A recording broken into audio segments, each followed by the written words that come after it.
آج سے تقریباً 1000 برس پہلے خراسان میں ایک نیک بادشاہ حکومت کیا کرتا تھا۔ آج کل خراسان ملک ایران کا ایک صوبہ ہے۔ خراسان کا تمام علاقہ بہت خوبصورت ہے، سرسبز و شاداب جنگل جو ہمیشہ پھولوں اور پھلوں سے لدے رہتے ہیں۔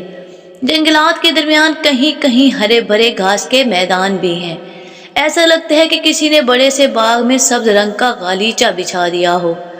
خوبصورت زمین کی طرح بادشاہ کا دل بھی بہت خوبصورت تھا۔ بادشاہ کی صرف ایک ہی اولاد تھی اور وہ تھی شہزادی الینا، جو بہت ہی خوبصورت تھی۔ نیلی نیلی آنکھیں اور بھورے رنگ کے گھنگریالے بال اس کی قدرتی خوبصورتی میں مزید اضافہ کرتے تھے۔ شہزادی الینا کو سیر و سیاحت کا بہت زیادہ شوق تھا۔ وہ اکثر اپنی سہیلیوں اور محافظوں کے ساتھ سیر کے لیے نکل جایا کرتی تھی۔ ایک مرتبہ وہ گھومتے پھرتے ایک گھنے جنگل میں پہنچ گئی۔ جنگل کے بیچوں بیچ اسے ایک بستی نظر آئی۔ بستی دیکھ کر الینا بہت حیران ہوئی اور سوچ میں پڑ گئی کہ اس گھنے جنگل میں انسانوں کی بستی کیسے ہو سکتی ہے۔ وہ اپنی سہیلیوں اور محافظوں کے ساتھ بستی میں داخل ہو گئی۔ انہیں بستی میں داخل ہوتے دیکھ کر بستی کے تمام مرد، عورتیں، بچے اور سب لوگ اس کے ارد گرد جمع ہو گئے۔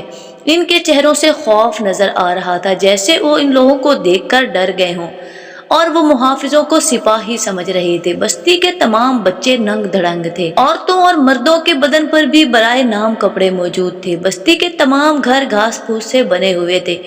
شہزادی کو ان کی غربت دیکھ کر بہت دکھ ہوا۔ شہزادی آگے بڑھ کر ایک عورت سے بات کرنے لگی۔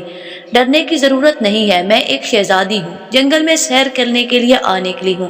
کیا تمہارے پاس پہننے کے لیے مناسب کپڑے نہیں ہیں؟ عورت نے کوئی جواب نہیں دیا۔ ایک بوڑھے نے ہاتھ جوڑتے ہوئے کہا، جو بستی کا سردار لگ رہا تھا، بیٹی ہم بہت غریب ہیں، دن بھر جنگل سے جڑی بوٹیاں کاٹتے ہیں، شہد، گوند اور لکڑیاں جمع کرتے ہیں، قریبی شہر میں جا کر بیچ آتے ہیں اور کھانے پینے کی اشیاء خرید لاتے ہیں۔ ہم چاہ کر بھی کپڑے نہیں خرید سکتے کیونکہ ہمارے پاس اتنے زیادہ پیسے نہیں ہوتے۔ بوڑھے کی باتیں سن کر شہزادی کی آنکھوں میں آنسو آ گئے۔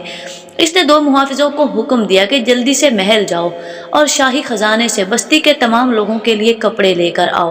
محافظ فوراً روانہ ہو گئے۔ شہزادی اور اس کی سہیلیوں کے لیے ایک جھونپڑی خالی کر دی گئی۔ شہزادی کی خدمت میں عورتوں نے تازہ شہد اور کچھ پھل پیش کیے۔ شہزادی نے خوش دلی سے لے لیا۔